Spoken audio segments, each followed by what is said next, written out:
My name is Edith Marlowe, born Edith Vaillancourt, in Smithers, British Columbia, on the 14th of March, 1933.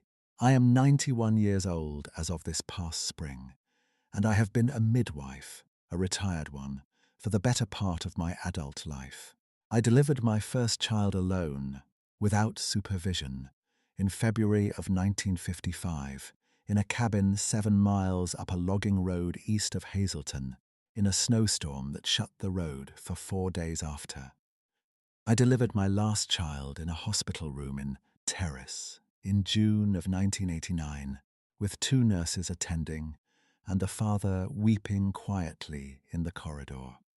In the years between those 2 events, I attended 412 births across the Skeena and Bulkley valleys, and I kept careful records of all of them in a ledger I still have, in the drawer of this kitchen table, because I was a professional, and professionals keep records.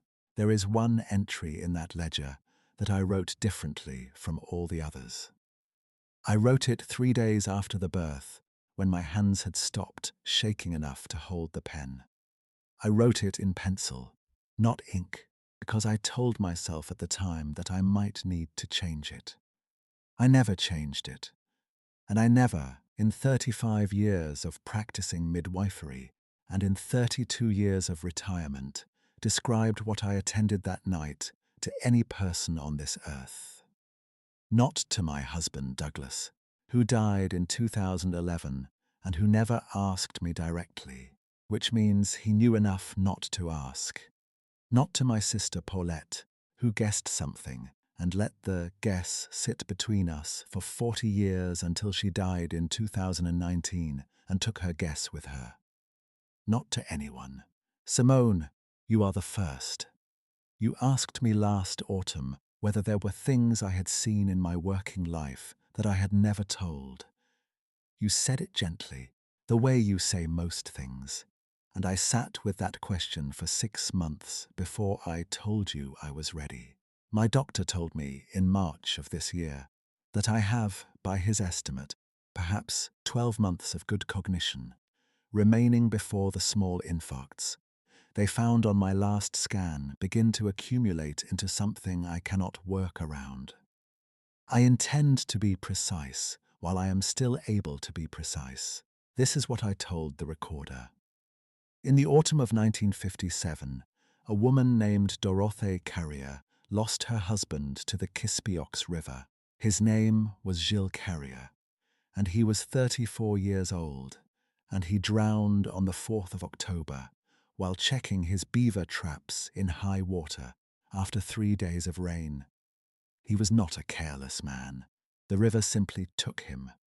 Dorothée was 29 at the time, and they had been married 6 years, and they had no children, and the cabin they lived in was 12 miles east of Hazelton, on a tributary of the Kispiox that Gilles had called the Petit Noir on his own maps, though it had no official name that I ever found on any provincial document. I knew Dorothée a little, the way you know people in that country, when you are the one person in 40 miles who will come when they call. I had driven out to see her twice for minor things, a fever, a tooth. She was a quiet woman, not unfriendly, but economical with herself in the way some women become when they have lived long enough in a place where the nearest neighbor is not visible from the porch. When Gilles drowned, a man named Félix Ouellet drove out to tell her. Félix logged for Skeena timber and had a wife, Margot, who was the kind of woman who begins organizing food and firewood the moment she hears the word tragedy.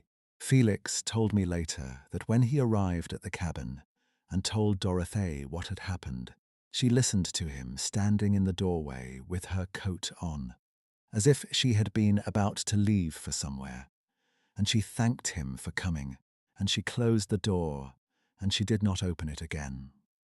Félix waited 20 minutes in his truck in case. Then he drove back. In the weeks after Gilles' death, People went out to check on Dorothy. Margot Uwe brought food twice. Angel Tsawit, who was the elder woman in the Giksan family, who had lived on that tributary since before any trapper had mapped it, told me later that she walked to Dorothy's cabin in late October and found the door locked from the inside and smoke from the chimney and nothing else. Angel said. She stood at the door and listened and heard what she described as a woman crying in the very back of her chest, where crying becomes something else. She left a bundle of dried herbs on the step and walked home. By Christmas, people had stopped going, not out of indifference, but because Dorothy had made it known, through the simple fact of never coming to the door and never sending word, that she wished to be left with her grief. I understood that. I have understood it better as I have gotten older. There is a kind of grief that cannot be visited. You can only stand at the edge of it and wait. In late August of 1958, Dorothy Carrier walked into the Wellet place on her own feet. It was a Tuesday, and Margot told me she was hanging laundry when she heard boots on the porch steps, and she turned around, and there was Dorothy, standing at the top of the steps with her hands in the pockets of her canvas coat, and a look on her face that Margot said she had trouble describing afterward. Not grief exactly, not happiness. Something that had come out the other side of both of those things and settled into something quieter. She was thin. She had been in the bush since at least the spring. The moccasins she was wearing were handmade from a hide that Margot could not identify, and the stitching was not Dorothy's own. Margot did not ask about the moccasins. She brought her inside and made tea and put bread on the table. Dorothy ate 2 slices with butter, and then she said, in French, which was the language she and Margot always used together, "I am going to need the midwife." Margot called me the next morning. I drove out that afternoon. Dorothy was 5, possibly 6 months along by my examination. She sat on the edge of the bed in the Ouellet's spare room and let me do what I needed to do, and answered my clinical questions without hesitation, and did not answer anything else. When I asked her, as I was required by my training and by what I considered to be ordinary human decency to ask her whether there was anyone she wanted me to contact, she said, "There is no one to contact." I believed her. I wrote in the preliminary note I made that day, "Father unknown, presumed deceased." That was the first lie. There would be many more. I drove out to see Dorothy 6 times between August and October of that year. She had moved back to her own cabin on the Petite Noire by early September, and she appeared to have managed the winter and the spring and the summer in it without any significant difficulty. The woodpile was well stocked, and the garden, small as it was, had been kept up, and there were signs throughout the cabin of careful habitation, of someone who had continued to live deliberately in a place. I noticed things I did not write down at the time, but that I have thought about many times since. A set of handprints pressed into the clay of the threshold, where the boards needed caulking, handprints made in the clay as if to seal it, too large to be Dorothy's, and in a shape I could not account for by any anatomy I had studied. A sound, on my 3rd visit in late September, that came from the tree line north of the cabin at dusk, a low sound like a note held at the bottom of a range I could not quite name, 3 pulses, evenly spaced. Dorothy heard it and her face changed, not in fear, not in distress, but in the way a face changes when something expected arrives. She excused herself, walked to the door, stood in the opening with her back to me for a moment, and then came back to the table and poured more tea and said nothing. I did not ask. I was a professional, and I had learned early in my practice that asking questions whose answers you are not equipped to receive is a form of cruelty dressed as curiosity. The child was born on the 22nd of October 1958. I received word by way of Felix Uele, who had been watching the calendar on Dorothy's behalf, and I drove out in the dark and arrived at 4 in the morning to find Angel Tsaawit already there, having walked the 3 miles from her family's place in the dark. I do not know how Angel knew to come. I have thought about that for 66 years. I do not know. Angel was a composed woman of what I estimated to be 60 years, with hands that moved with the authority of long practice, and we worked together without needing many words. The birth was long but not dangerous. Dorothy was calm in a way that I found professionally reassuring and personally startling, because most women are not calm in that extremity, and the calm Dorothy had was not the calm of numbness or shock, but of someone who has moved past the point of being surprised by what her body is asked to do. The child was born at 6:47 in the morning, in full October daylight, coming through the east window. She weighed, by my scale, 11 pounds and 3 ounces, which I noted carefully because it was the second heaviest birth weight I had ever recorded. And I always record weights carefully, because they are a form of testimony that no one can argue with later. She had a great deal of dark hair, fine as down but plentiful, and her eyes, when she opened them in the first minutes, were very dark, almost black in that light, and she did not cry the way most infants cry, which is to say, urgently and with total commitment to the project of announcing themselves. She made one sound, a single low note, and then she was quiet and she looked. That is the only way I can say it. She looked, with what I can only describe as focused attention, at the room and at Angel and at me, and then at her mother, and when Dorothy held her, she became entirely still. Not the stillness of sleep, but the stillness of someone who has arrived at the place they were, going and found it as expected. Angel looked at me over the child's head, and I looked back at Angel, and neither of us said anything. Dorothy named her Marguerite. It means pearl of the field, she said, and she said it quietly, as if she were saying something she had agreed to with someone who was not in the room. That was the first time I heard the name spoken, and it settled into the cabin the way a name settles when it is right. The birth certificate was filed by Angel through a contact at the band office in Hazelton, a man whose name I am not going to say here because he is dead, and his family does not need to know the part he played, though the part he played was entirely kind. The father line reads, "Unknown, presumed deceased." This was the document we decided, without ever having a direct conversation about it, to offer to the world. Felix Ouellet knew, because Felix was not a man you could keep things from in a place that small.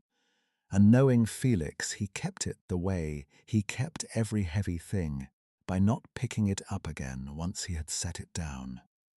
Margot Ouellet knew because Margot had eyes, and because she had seen Dorothy's face in August, and she had her own conclusions.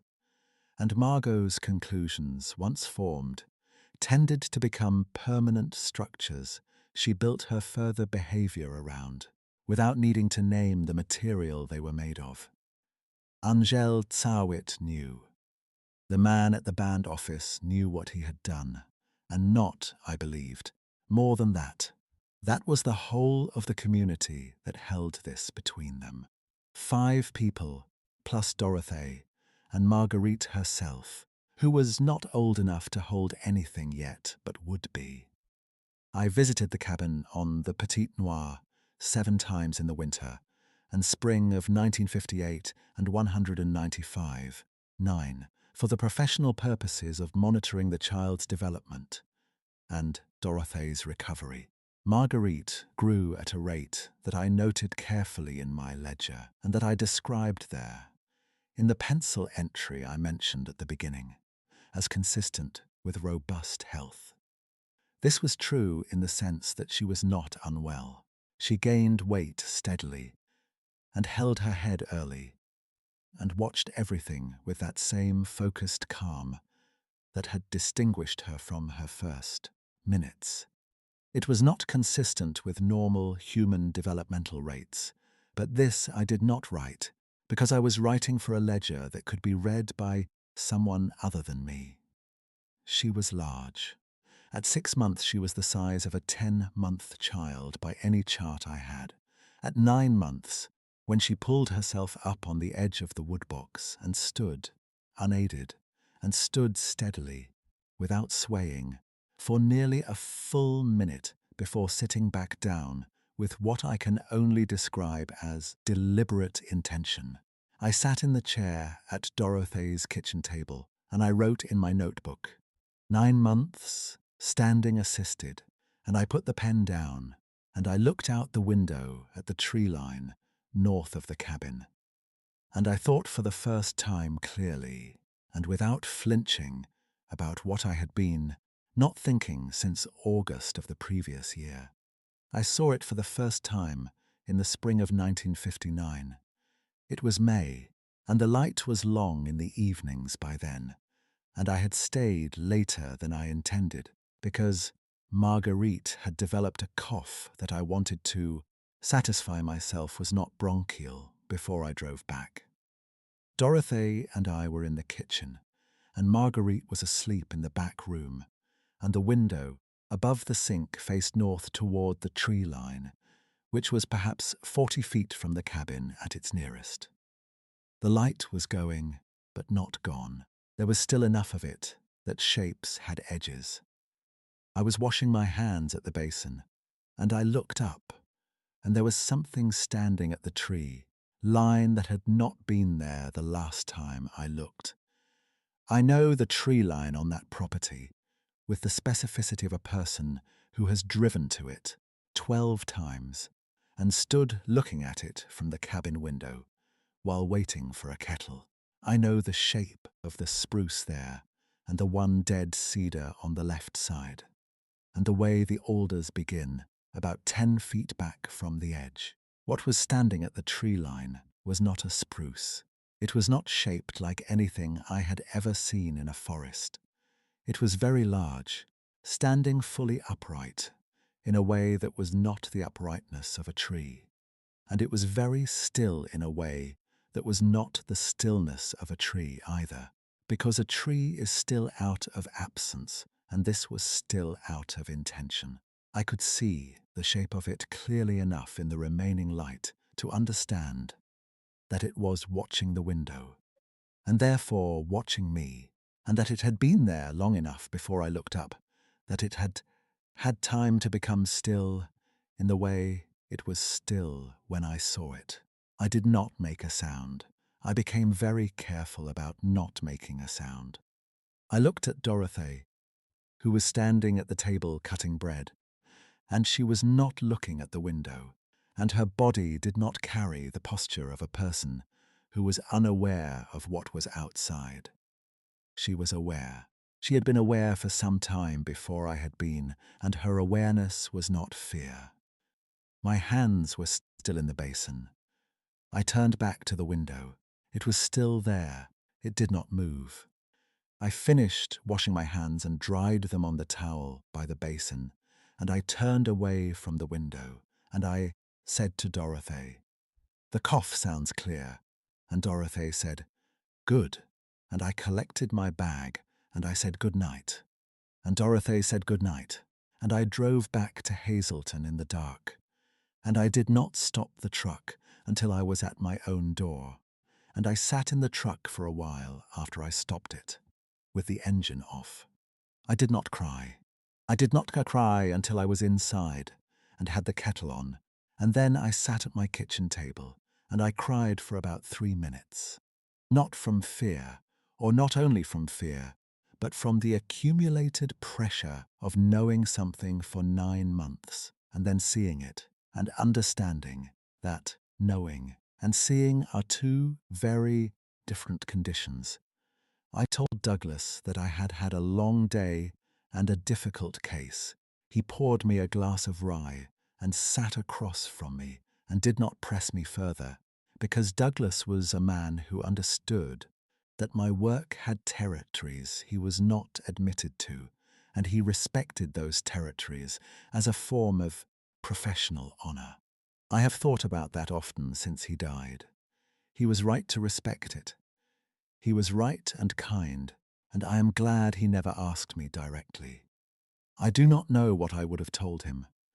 I said to Angel Tsaawit at Dorothee's cabin in the summer of that year, when we were both there for different reasons, and the moment was right.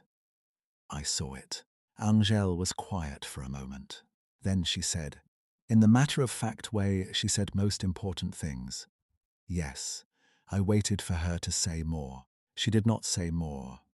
Angèle was not a woman who added words where silence served better. What she did say, after a pause long enough that I had almost begun to change the subject, was this. It has been here longer than we have. She said this, the way she said things that were not opinions but facts. The way you say, the river runs north here, or the snow comes by November. I did not ask her to explain. I knew that what she meant was that the question of what it was, and where it came from, and what it constituted in any system I had been trained to use, was not a question she was going to help me answer, because answering it was not the point. The point was that it was here, and that Dorothée was here, and that Marguerite was here, and that what had happened between them was not a thing that required a category in order to be real. I understood this. I have not always understood it as clearly as I understood it in that moment, but I have come back to it enough times that I understand it now with the same clarity, and no longer require the understanding to be confirmed by anyone. Marguerite was 2 years old in the autumn of 1960, and she walked with a certainty and a deliberateness that was by then not surprising to me, but was still, every time I saw it, something I had to adjust to again. She was large for her age, not alarmingly so to a stranger, but noticeably so to someone who knew her birth weight and her developmental history. She had her mother's dark eyes and her mother's economy of expression, but the quality of her attention was different from Dorothee's. Deeper in some way I cannot make precise, as if she were processing not just what was in front of her, but the space around what was in front of her. Dorothée called her Marguerite with the same quiet insistence she had used the first time she said it, and Marguerite answered to it with the same ease, as if she had always known that was what she was called. I watched them together, the two of them in that cabin, and I thought that I had attended 400 and some births, and I had seen many kinds of love between mothers and children, and what I was watching in that cabin was on the same register as all of those. It was love without qualification. It was love that had accommodated itself to the impossible, and found the impossibility not only beside the point, but in some ways, the very ground of what it was loving. The second time I saw it was in the summer of 1961. I had driven out to give Marguerite a check at 3 years old, which I had been doing at each year's mark, because I wanted to have the record, and because I did not trust that anyone else would keep it. It was July, late afternoon, and Marguerite was in the yard between the cabin and the garden, walking in circles around a flat stone she had placed in the center of the yard for a purpose I had not been able to determine. A large stone, too large for a child her age to have moved without help, though she had moved it from somewhere. Dorothy and I were on the porch, and I was writing notes. I looked up from my notes because the quality of the light changed slightly, the way it does when a large thing moves between you and the sun. And I looked toward the north tree line, and it was there, standing at the edge of the yard.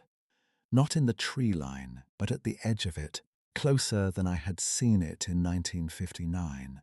Close enough that I could see the way the light fell across the breadth of its shoulders, and the way it was looking not at me, and not at Dorothy, but at Marguerite, specifically, and only at Marguerite, walking her circles around the flat stone. Marguerite stopped walking. She stood still, the way she stood still, with that quality of being entirely present in her own body. She looked toward the tree line. She made no sound. It made no sound. They looked at each other for what I believe was between 1 and 2 full minutes, though it is difficult to measure time accurately in a moment of that quality. Then Marguerite turned back to her stone and resumed her circles, and the shape at the tree line turned its head slowly and looked at me, not at Dorothy, who was beside me and who had not moved or spoken, at me, and it raised one hand slowly and placed it flat against the left side of its chest, directly over where a heart would be if its anatomy followed the same logic as ours.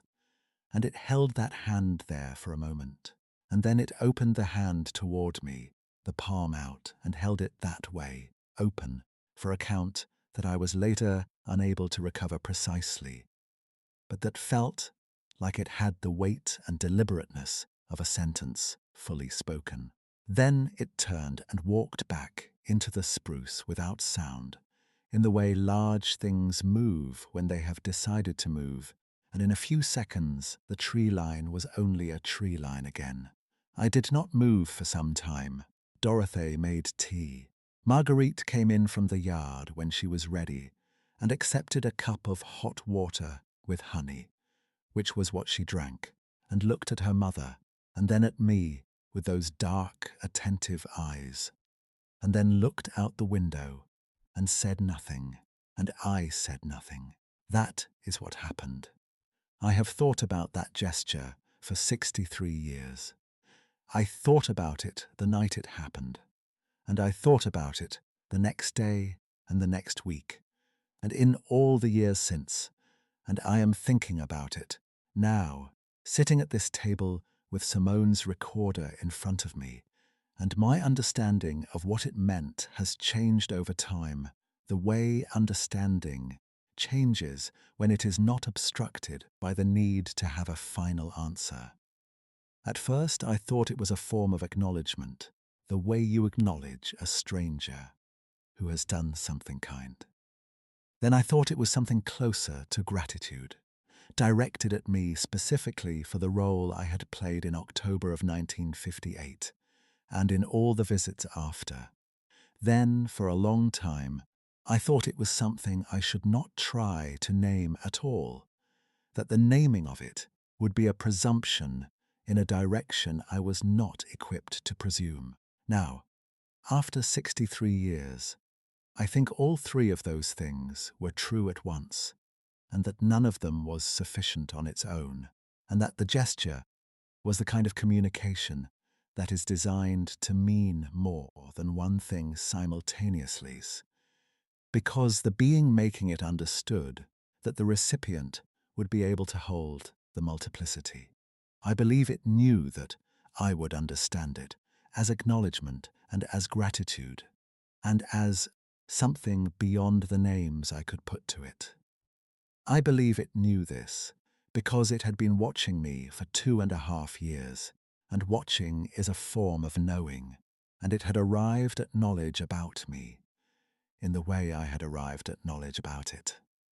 Slowly, through attention, through the accumulation of witnessed detail, through the practice of not deciding in advance what the watching would reveal. I do not know what it was. I want to be clear about that. I have been clear about that for 66 years, and I will be clear about it now. I attended a birth in October of 1958 in a cabin on the Petite Noire tributary of the Kispiox River, and the child I helped deliver was healthy and wanted and loved, and the being that was her father was large and gentle and present across the years of her childhood in the ways it could be present, at the edge of the yard and at the edge of the tree line, and in the sounds that came from the north in the evenings. And I do not know what category that being belonged to in any system I have been taught to use, and I have made my peace with not knowing. I do not know is not a failure condition. It is sometimes the most accurate statement you can make, and the narrator who insists on knowing, who will not close a story without a label, is not being more honest than I am. She is being less honest. I am 91 years old, and I have delivered 412 children into this world, and I know the difference between a thing that can be explained and a thing that can only be witnessed. And what I witnessed in that yard in July of 1961 was of the second kind, and I refuse to pretend otherwise. In the years between 1961 and 1964, I visited the cabin on the Petite Noire less frequently. Marguerite was healthy. Dorothy was managing. The rhythms of their life on that property were established and self-sustaining in the way such lives become when the people living them have found their arrangement with the place, and the place has found its arrangement with them.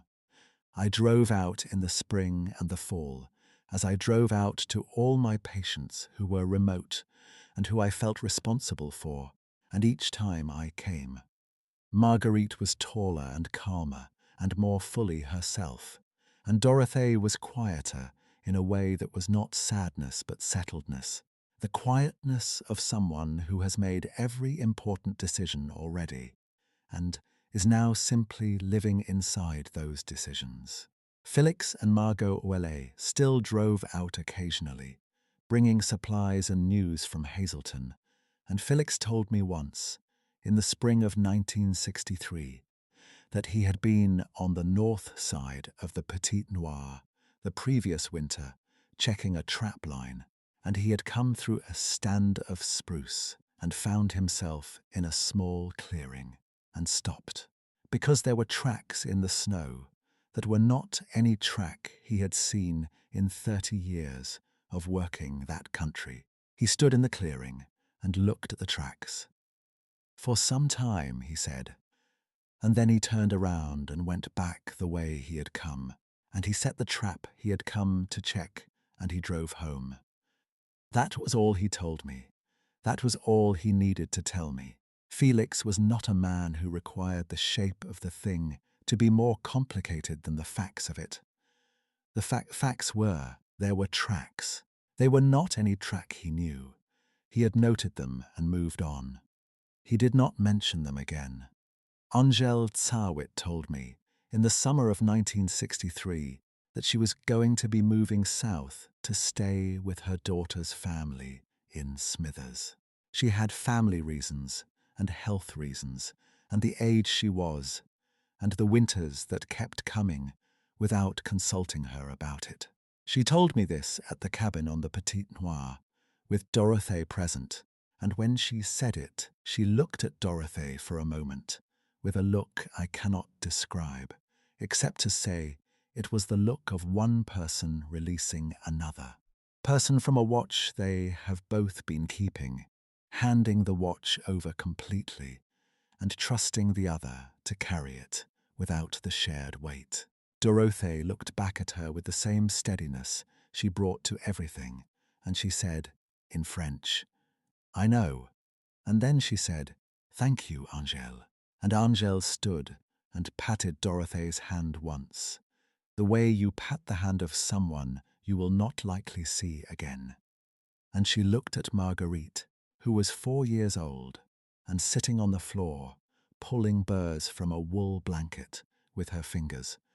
And she said to Marguerite in Gitsksan, a phrase I did not understand and have not been able to trace in the years since. Marguerite looked up from the blanket. She looked at Angèle for a moment with her full attention. Then she went back to the blanket. I thought that would be the last time I saw Angèle. It was the last time. I drove to the cabin on the Petite Noire for the last time on the 15th of October, 1964. I had not been out since April because my own caseload had been heavy that summer. And Douglas had been ill in August, and I had written to Dorothée twice and received no reply, which did not alarm me as much as it perhaps should have, because Dorothée had never been a reliable correspondent. The road was still clear, just. Another 2 weeks and the mud would have made it impassable. The cabin was standing. The chimney was cold. I knocked, and there was no answer, and I opened the door, which was unlocked, and went in. The cabin had been emptied with care, not abandoned, not fled from, emptied. The bed was made, the shelves were bare but wiped, the woodstove was clean and cold. The woodpile outside, under the lean-to on the north wall, had been restocked recently. The split wood stacked with precision, and the pieces aligned the way a person aligns things when they want whoever comes after them to find order, not chaos. On the top step of the porch, placed in the center of the step so that anyone arriving would see it immediately, there was a small wooden bowl. It was about the size of a large cup, smooth on the outside, rough on the inside, made from a wood I did not recognize and have not been able to identify in the 60 years since. Inside the bowl, arranged without apparent pattern, but also without apparent carelessness, was a collection of dried berries, dark blue, the kind that grows in the high subalpine in late summer. I stood on the step and looked at the bowl for some time. I did not know if it had been left for me specifically, though I believed it had, because I was the person most likely to come, and Dorothée would have known that. I did not know what it signified. I have thought about it for 60 years, and I still do not know, in the way I do not know other things about those years, which is to say with a certainty that the not knowing is itself a form of answer. I picked up the bowl. I left the berries where they were, because disturbing them felt wrong in a way I could not account for, and have not since been able to argue myself out of. I drove back to Hazelton. I did not tell Felix or Margot Ouellet where I had been.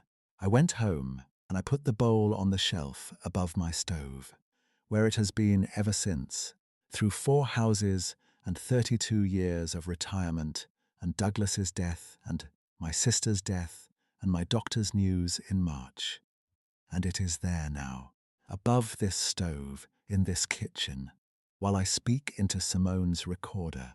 I filed no report with any provincial or federal office about the departure of Dorothée Carrier and her child Marguerite from the property on the Petite Noire. I had no legal obligation to do so that I could identify, and I had every human obligation not to do so that I could identify. The cabin itself reverted to the Crown in the late 1960s, when the lease Jill Carrier had held lapsed without renewal, and the last time I drove up that road, in 1978, the alders and willow had reclaimed the clearing, to the point where you could not see the cabin from the road. I do not know if the cabin is still standing. I suspect it is not. I suspect that the Petite Noire has reclaimed the ground it was always going to reclaim, because that is what that country does, and because the people who had lived on it in the way Dorothy and Marguerite had lived on it were not the kind of people who leave marks that the land wants to preserve. They were the kind of people who leave marks the land wants to absorb. Felix Willet died in 1979 of a heart that had been overworking since at least 1970 by Margot's account. Margot survived him by 19 years and died in 1998, and in the week before she died, she called me and we talked for a long time, longer than we had talked in years. And at the end of the call, she said to me, "Edith, that child was fine." She said it the way she said things when she had thought about them for a long time and arrived at the place where they needed to be said, without ceremony, without explanation, as a fact delivered to someone who would know what she meant. I told her I believed that too. She said, yes, and then she talked about other things until she was tired, and I told her good night, and she died 4 days later. I have thought about what she said many times since. That child was fine. I think Margot was not only reassuring herself or me about Marguerite's well-being, though I think she was doing that too. I think she was saying something about the nature of what the child was, which was fine in the sense of being complete, being what she was supposed to be, being nothing less and nothing other than the being she was. In a world that would have, if it had known, tried to determine whether she was acceptable to its systems, she was fine. She was more than fine. She was, by every measure I know how to apply, fully alive and fully herself. I do not know where Dorothy and Marguerite went in September of 1964. I have thought about it enough to stop thinking about it as a mystery, because I have decided that calling it a mystery is a way of making what I think happened into something more uncertain than I actually feel it to be. I think they went into the forest. I think they walked up through the spruce, above the Petit Noir, and they did not come back, and I think the forest received them the way the forest receives anything that belongs to it. I think Marguerite's father was there when they went, and I think the three of them went together, and I think that was the outcome Dorothy had been keeping her options open for since August of 1958, when she walked back into the Ouellet place with her hands in her pockets, and that look on her face that Margot had found hard to describe. I think Dorothy knew for a long time before she did it that she was going to do it, the way some people know for years before they make a decision that the decision is already made. I think she waited until Marguerite was old enough to walk the distance and young enough not to look back. I think they did not look back. I think that is a right thing to do, and that it required a form of courage I can recognize without being able to measure, the courage of stepping across a threshold and not looking back and not being wrong to do it. The world is more full than most of us will ever be allowed to see. I have known this since October of 1958, and I have lived inside that knowledge for 66 years, and it has not been a burden to me. It has been the opposite of a burden. The thing that has been a burden is the silence, not about the secret itself, but about what the secret carries, which is a version of the world that is larger and kinder than the version most people are walking around inside, and carrying a larger world without being able to share it is lonely in a specific way that I cannot compare to any other. Loneliness I have known. That is the honest answer to why I am speaking now, Simone. It is not only the doctor's news, though the doctor's news was the occasion. It is that I am 91 years old, and the loneliness of the larger world is something I would like to put down before I go. I am putting it down here, in this kitchen, on this recording, into your keeping. That is what I attended, in October of 1958, on the Petite Noire, in the snow. That is what I have been carrying since. The bowl is on the shelf above the stove. It is still the shape it was on the day I took it from the step. The wood has darkened a little over 60 years, and it smells still faintly of something I cannot name, not the berries, which dried and crumbled away a long time ago. Something older, something the wood holds from before it was a bowl. I do not take it down very often, but sometimes in the evenings, when the light goes the way it went in the late afternoons at the Petite Noire, golden and particular, and angled through the windows, the way it angles in October, I stand in front of the shelf and I look at it, and I think about the yard in July of 1961, and the flat stone in the centre of the yard, and the circles Marguerite walked around it, and the shape at the edge of the tree line with its hand open and facing out. And I think, yes, that happened. That was real. And the world it was real in is the world I am standing in now. The same world, the one world, and it is more full than we knew.